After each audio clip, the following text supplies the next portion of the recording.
Hey there everyone and welcome back. It is time for the top 20. Now, these ones are a little special, so I decided to do something different. These ones are going to have music in the background, because I feel like some of these games, the music portrays why I really like them. Music's a big part of why I really enjoy games, and it's a crucial element, so here we go. For these, I feel putting in music in the background is the best thing. But enough talking, let's just get on to number 20. Pokemon Omega Ruby. I think that this is the Pokemon game that I've put the most time into one save file. What do I mean by that? I mean that I've played other Pokemon games for longer overall, but this one I still have a save file that has about 260 hours. 260 hours! What did I spend that time doing? Well, I collected them all. All 700 of them. Not including some mythicals that I just could not be bothered trading with people who kept pointing to my shinies and then leaving the GTS whenever I didn't offer them, so... but yeah... all 700. It would have been harder, honestly, if there wasn't that weird thing with Carbink where everyone thought it was the big thing linked to Diancie, so I was able to trade anything for a Carbink on the GTS back in the day. But I had so much fun with it. The music is amazing. They took everything from Ruby and Sapphire and improved it. They made the music so much more grandiose and just... it has so much feeling in it. The graphics, of course, are amazing. They were really, really good on the Super Game Boy, the Game Boy Advance, and when it was made for the DS, 3DS. Wow, it really looked amazing. Hoenn is probably one of my favorite areas in Pokemon. Just talking about like top geographically, just the sort of tropical, warm area that Hoenn is, with all the beaches and stuff. I feel like that would be, if there was any region in Pokemon that I would want to live in, Hoenn would be the one that I would go to, no questions asked. Even if you took the Pokemon themselves out of the equation, like, that would be the one that I went to, so... yeah. What else do I have to say? I mean... man, this is just such a good game. There's so much content stuffed into this game, and that's going to be something I say a lot about the top 20, a lot of them, is how much content they crammed into this little package, and they didn't expect you to buy it for $60 and then offer you little bits of things for like $5 a piece or $1 a piece. You want this, this. You want everything? Oh, that's going to cost you about $200 fucking dollars. No, this is, you pay your $80 or your $100, and then you've got so much content. For people in America, games here usually cost around 80 to 100, not 60, so keep that in mind when I say that. But yeah, Pokemon Omega Ruby, one of the greats out there. At number 19, Kingdom Hearts Birth by Sleep. The Kingdom Hearts series grew to be one of my favorite series over this year, and now we're getting into the actual ones. There are 3 actual ones I think are in the series. Whoops, sorry, I've cracked something. There are 3 actual ones that I think are in the series so far. Of course, you got Kingdom Hearts 3 coming out hopefully in 2019, but I think Birth by Sleep is another proper one. Dream Drop, you could say, is a proper one as well. But I think Birth by Sleep is the one that really felt like a genuine Kingdom Hearts game. And it is amazing. You take control of 3 people and play the game 3 times, and you see one story through the eyes of 3 people. So you play through the first person, and you think, why is this character doing this? Why is this happening? What's going on here? What are they talking about? And then you go back and play as the second character, and you start putting all the pieces together, and then by the time you've played all 3, you know what's going on at all times. And then, as you've played all 3, you then go on to a little bit of a last story thing, and I'm not going to spoil anything about that, but just wow. The story is great. I know people say Kingdom Hearts story is confusing, and I think I've said this before in a previous one talking about Kingdom Hearts Dream Drop, but I think the story is pretty good. The music, you're listening to it, what I have to say, it's amazing. Graphics, of course, I'm just going off a checklist here, but I don't think graphics make a game, but it's nice when they exist, and Birth by Sleep has some great ones. The combat mechanics are smooth, fluid, the controls are absolutely amazing. I think that this game had just the right amount of crafting and skills to not, like, overload you with shit that you had to do and had to memorize. Like, I think Dream Drop, well, not memorize, but like figure out, I think Dream Drop had a bit too much, and Kingdom Hearts 1 might have had a bit too little, but I think Birth by Sleep got the perfect sort of combination of things you could do to make the game easier on yourself, but you didn't necessarily need it. If you were good enough, you could just beat the game with your normal cure spells and you're just swinging about. So I think that was really good. I think it was nice and balanced, which is what you'd want for that kind of hack and slash RPG. Birth by Sleep, probably the most grinding I've done in a Kingdom Hearts game, but there was there's only one character that I need to do a hell of a lot of grinding for, and there was one spot where you can get a lot of XP, so I just put on a movie, smashed through that in a couple of hours, and I was more than ready to take on the final boss. So, not much more to say, especially since number 18 is Kingdom Hearts 1. Well, 1.5, the final mix, the PS4 remake of the PS2 original. Obviously, I'm going to put the remakes on here because they added a lot more content, upgraded the graphics a hell of a lot, pretty much upgraded everything. There's no reason except for nostalgia that you'd put the original on here, I'm sorry. They didn't fuck up any of the mechanics, which is the only reason why people would go back to the original, but no mechanics seem to be fucked here. It seems to be all good. Kingdom Hearts 1. This is the Kingdom Hearts that I played first, and 2 hours in, I was hooked on the whole series. This game is seriously amazing. It drew me in just so well. Something that I didn't think a game was going to do for the longest time. In fact, there's only about 3 or 4 games that I've played this year that sucked me in to the point where I was like obsessed with them, and Kingdom Hearts 1 is one of those games, and of course Kingdom Hearts, the whole series, ended up sucking me in as it went on. Another game that's on further up the list is another one that was like that. Super Mario Odyssey was one that was like that, and another one that I played very recently has currently sucked me in, and it would be on the top 100, but just switching all the lists now would make things too confusing. But you can see how often this list changes. If anything, it sort of proves why I want to make this a yearly thing. But man, Kingdom Hearts 1, it's just, I have no nostalgia for it. I literally played it this year, 2018, and it was a journey. That's all. It was an amazing ride from start to finish, and I almost feel nostalgia for it now. I only played it 7 months ago. That's when I started, and I've already looking back and hearing the theme song, and just I remember finishing the game. And there's a mechanic at the very end of the game that I'm not going to spoil, but it makes you sort of sit there at the final screen and just go, wow, just wow. I recommend this game to anyone who's a fan of RPGs, hack and slash, I guess even beat 'em ups, that sort of thing. Wholeheartedly. Kingdom Hearts is a series that I think everyone should play.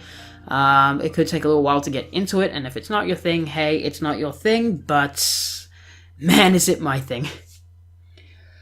Number 17. Pokemon Mystery Dungeon, Explorers of Time and Darkness. A lot of people are going to argue Sky should be on the list, but I didn't play Sky. I'm a lot more nostalgic for Time and Darkness, and recently, while replaying this game this year, I played Darkness, and it doesn't matter which version you play, they're all good. I guess, yeah, if you're starting for the first time, pick Sky, there is more content in it, but you're not going to get shortchanged by picking Time and Darkness. This is by far, I think, the best example of the Pokemon Mystery Dungeon series. Red and Blue set the groundwork and made a really cool game, really interesting story, but it was a bit on the short side. I finished it in about 9 or 10 hours. Mystery Dungeon Explorers of Time and Darkness took me about 35 to 40 hours, and I enjoyed every second of it, except for a few choice points. The Dialga fight is by far the worst thing in the game, so if anyone is starting the game and is possibly starting the Mystery Dungeon series for the first time on this recommendation, all I say to you is you probably want to pick a fire type either as your guy or your partner, specifically for the Dialga fight. That's all I'm going to say about the game. Not that much of a spoiler since he is built up to be the bad guy from literally the start, so duh. You only need to play for about half an hour to realize, so whatever. But yeah, this is just the perfect example, I think, of a mystery dungeon game. The amount of challenge that you can pick your own challenge. You can start by making C and D rank jobs, or you can pick the S ranks and the S number ranks to make it really insane for yourself. It's all about the challenge that you want, what you think you're comfortable with, and the game doesn't really slap you for that. If you're picking the lower rank ones, you just gotta do a lot more of those missions, but it doesn't actually lock you out of anything.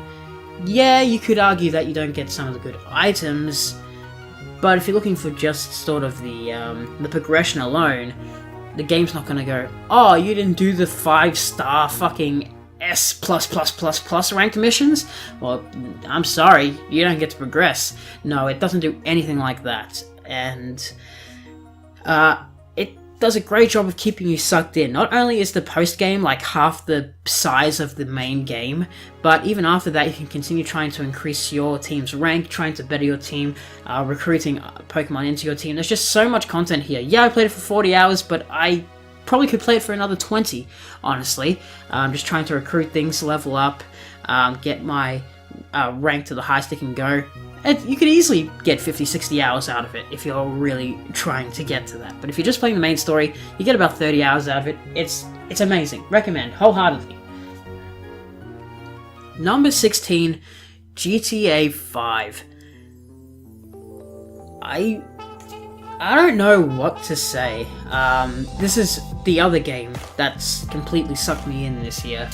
I hear a lot of people don't really like the story. Like, that's the majority, it seems, and I just don't get it. The story in this game is fucking amazing. I adore it. I adore it so much that I replay the game over and over for it. You got 3 characters that you can play as, and a lot of people will be thinking, oh, well, that sucks, but I love each and every one. You got the young thug, Franklin, who wants to make it big. You got the retired bank robber, Michael, who just wants to lay low and leave everything in the past, and you got Trevor, the fucking psychopath, and the dynamic of the 3 of them as they begin to interact with each other is something that is so cool, and something that I feel like is something that needed to have happened. A dynamic like this was never going to happen with one playable character. This sort of story was only going to work if you could play as all 3 of them. The missions are great, for the most part. The driving feels so much nicer than in GTA 4. There's just so much, again, packed into this that's amazing. I don't even touch the online mode, and I still get so much fucking gameplay out of it. So much. Of course, the graphics are great, whatever. The controls are pretty tight. I like them. Of course, that helps the game a lot, but I think what really drives it to me is that I want to have the story play out. I enjoy the missions, I enjoy the shooting, I really enjoy the driving. I'm a big fan of driving sort of stuff. Free roam driving around like that is great. And if people are wondering where Vice City or San Andreas is on this list, why I haven't put them on here, it's one of those ones where it's like the game I was talking about getting sucked into this year. It's not on the list yet, but in 2019 I can guarantee you that either Vice City or San Andreas will be on the list. So, bit of a spoil for next year's list, I just haven't put them on there yet. But GTA 5, I think, still is the best one. No one is going to agree with me on that, I can guarantee you that. No one's going to think GTA 5 is the best one, but for me, it is. I adore this game, and of course, I think I recommend it to everyone. It's probably hit a lot more people than Kingdom Hearts would, so of course I recommend this game. Go play it, it's fucking amazing. I've lost my place. No, I haven't. Number 15. I think the best game in the Kingdom Hearts series so far has to be 2. And 2.5 Final Mix is the one that's on the list. A lot more gameplay than you got out of 1. It focuses on the main characters and stuff, unlike Birth by Sleep, which is a side story. Still a really excellent side story, but more sort of main character focus. It's less bullshit than 1. I had a lot of trouble with the final boss in Kingdom Hearts 1, like more trouble in that than anything else in Kingdom Hearts. That one's, I was sort of apprehensive playing 2, because I was like, oh man, I know I'm just going to go through this fine, and then I'm going to get to the final boss, it's like, oh god, it's just kicking my ass! But that didn't really happen. Of course, you have to be really good for the final bosses in all of these, but Kingdom Hearts 1's... There was one phase that seemed really unfair, and unfortunately I had to do 2 phases to get back up to that phase, and it was just, ugh, fuck it. Everything about this was improved upon, and I can't say how much I enjoyed this game. Of course, everything I praised about Kingdom Hearts 1 and Birth by Sleep is in here, but even better, so that's why it's on the list higher. It's everything I loved about Kingdom Hearts, but better. And I don't need to go over Kingdom Hearts anymore. It's done. That's the top one. No more Kingdom Hearts. Number 14, we have a relatively new one that came out this year. I honestly am very surprised that a 2018 game has made it this high on my list. The top 20? Like, that spot I didn't think was going to be reserved for anything like this, but it was. For the Switch, that came out this year, number 14 is Kirby Star Allies. Now, I'm a big fan of Kirby, but the Wii one and the Wii U ones have been a bit mediocre to good. Kirby's Epic Yarn was really fun. Of course, Kirby's Adventure Wii is still good. They're all good. But nothing's really captivated me like the Kirby games of the NES, SNES, and Nintendo 64 era until this one came out. This one is a full-fledged, just back to the old days of Kirby. Hell yes! This brings me back.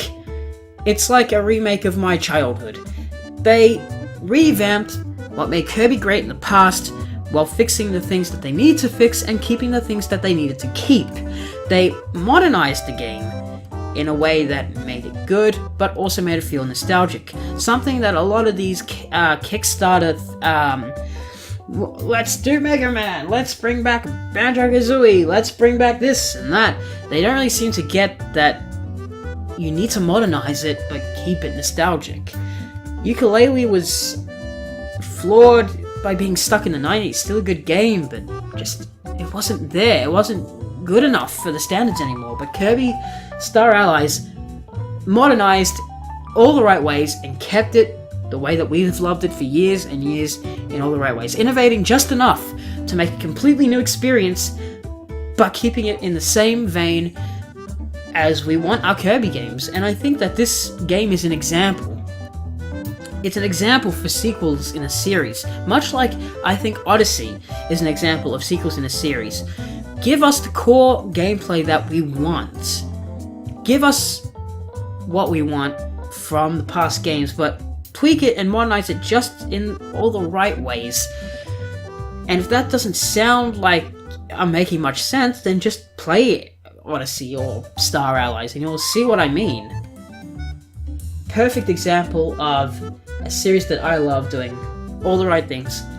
Kirby Star Allies is just so amazing. The copyabilities are great, having the partners around to help you fight is really cool, and the fact that you can just bring in a player 2 or 3 or 4 to help you, much like Kirby's Adventure Wii, is really cool, but also the fact that you can drop them out and the ally isn't, the AI for the allies aren't complete idiots and it'll actually help you, is also a really great thing. I love it, just all of it. Number 13. Boy, this is a childhood one. I don't think many people have ever played this one. My god, if you're hearing this and you're out there and you remember this game, please let me know so I'm not alone. Number 13 is Trog. I think it's the most criminally underrated game on this entire list. Trog was I believe a port of an arcade game. The port was made by Acclaim. I don't know if the arcade game was. I only heard about the arcade game while researching recently because as a kid I just had the Trog NES game. And the Trog NES game, as all my screens die, was just so amazing. One of the best examples of an NES game. Why do people still love the NES? It's old, it's outdated. You go back and play the games and they just aren't as good as you remember. You're nostalgia blind. All these things. Go play a game like Trog.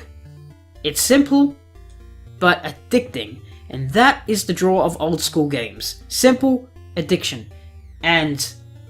sounds really bad when I say it like that. But Trog was really great in the way that a lot of NES games were still hanging off that arcade era where it was all about a few basic screens, go for the high score. But Trog was one of those games that skewed away from that and actually had an ending. If you could beat 50 screens and all the screens were unique, this was like way before New Super Mario Bros. Land and Spyro and Crash and all this stuff that had like all these different worlds. You can go from world to world. Trog was kind of the grandfather of all of that. Because you'd start off in these like desert sort of areas, and then you go to like these really purple caverns, and you go to the sort of deserts, and then you go to these like... the only way I can describe them is cement jumping castles. I don't think a concept like that has ever been done since.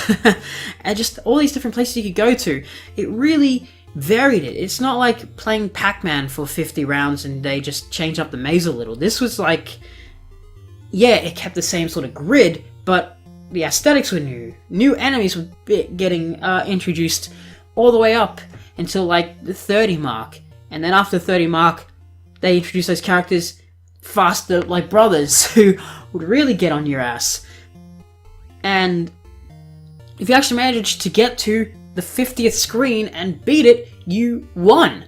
There was actually an ending to an NES game. Something that was pretty new for a game like that. Like, sure, you had your Marios and your Zeldas and your Kirbys and your Mega Mans and all those games we all fondly remember.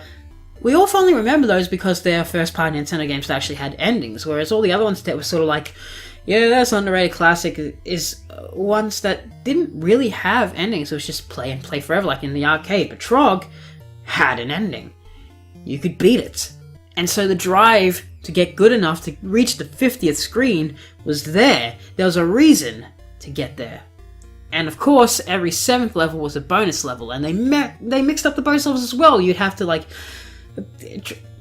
oh my god, I haven't even explained what Trog is. Trog is, you play as a fucking dinosaur that beats up cavemen that are trying to kill you, and you have to collect all your eggs and get home to progress to each level, and you can... and the cavemen set up traps for you, like fire and tar, and they dig holes, but they can also fall into them, so you can burn them and like make them fall into tar and die. And it's just... holy shit, and it's crazy, and you can eat a pineapple and turn to a fucking T-Rex, and as a T-Rex you can go and eat them all, and you can just go around chomping them all, and there's a bonus round every, like, the 21st, there's 2 of these bonus rounds where you get to just turn to a T-Rex for the whole map and just eat them, and there's other ones where you get this sort of fire hot dog, and you can just shoot fire out your mouth and burn them. There's other ones where you have to collect jewels in a set amount of time, just... oh, man... Trog's a great fucking game. Number 12. The best Mario Party game. Everyone now, Mario Party 2. Hey, Mario Party 2. I'll stand by that it's the best one. Best music, best maps, the fact that depending on which map you choose, they all change their outfit, which is really cool. The best mini games, and I think the best aesthetic of the classic Mario parties. And of course it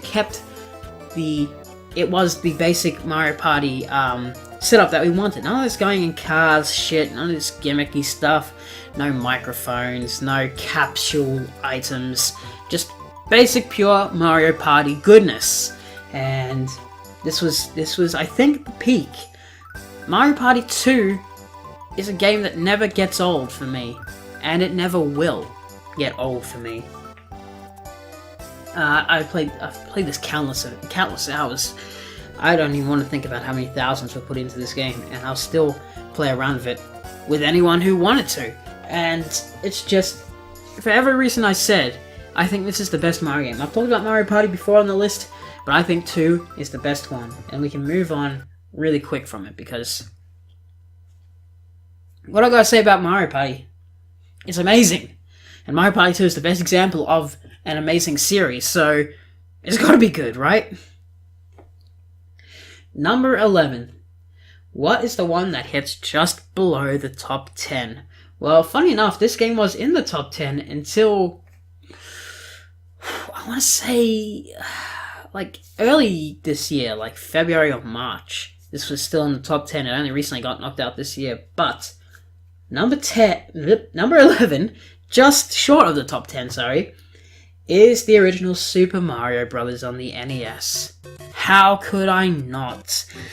This game is the game that made me a gamer. I'm pretty sure it made a lot of you gamers. Everyone remembers this game, and of course everyone remembers this game. It's an icon, it's a classic, it's...